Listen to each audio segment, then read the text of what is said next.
किया, मजबूरी के कारण ले जाकर मंडी में बेच दिया।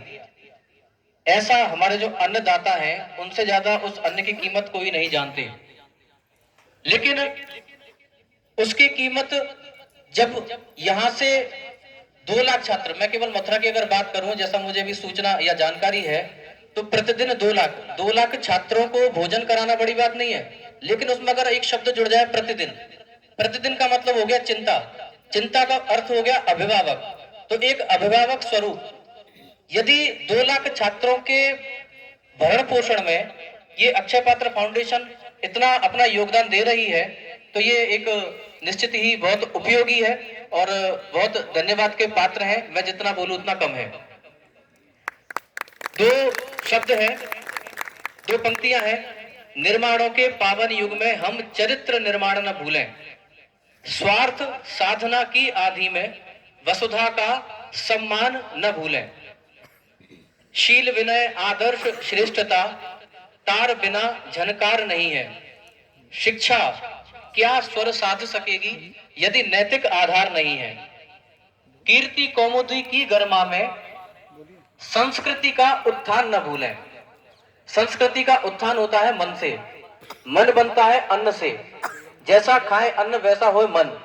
और जहां यहां अन्न जिस प्रकार से बनता है वो सारा भाव में आके ही अन्न बनता है। उस पूरे भक्ति भाव वाले हृदय से बने हुए अन्न को जब प्रत्येक छात्र ग्रहण करता है, निश्चित ही उसका मन परिवर्तन होता है, राष्ट्र भक्ति की तरफ बढ़ता है और हमारी संस्कृति को उत्थान मिलता है। सारी चीजें एक दूसरे से जुड़ी हुई हैं। तो इतना बड़ा ये उपकार का कार्य अक्षय पात्र फाउंडेशन के द्वारा किया जा रहा है।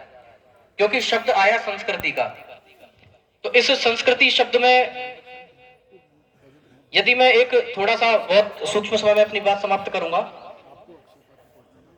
यदि इस संस्कृति शब्द की थोड़ी सी जब चर्चा आती है तो एक महान व्यक्तित्व मेरे दिमाग में आते हैं। पूरे विश्व में आमूल चूल परिवर्तन होते रहते हैं, महान परिवर्तनकारी घटनाएं भी होती रहती हैं।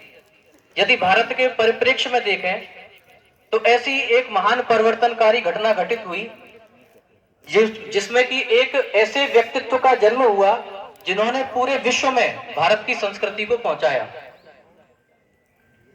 वो व्यक्तित्व अपने आध्यात्मिक ज्ञान के विपुल भंडार से उन्होंने समस्त मानव जगत का उत्थान किया और समस्त मानव जगत के सभी व्यक्तियों को, सभी मानवों को इस लायक बनाया कि वो भौतिक और आध्यात्मिक ज्ञान के उन्नति के शिखर तक पहुंच सके।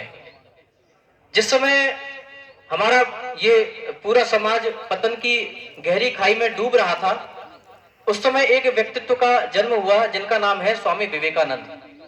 स्वामी विवेकानंद जी के बारे में मैंने इसलिए बोलना चाहा क्योंकि सभी युवा शक्ति के रूप में जाने जाते हैं और युवाओं का देश है और कल 12 तारीख है और उनका जन्म दिवस भी है। युवा दिवस के रूप में पूरा भारत युवा दिवस के रूप में मनाता है। स्वामी विवेकानंद जी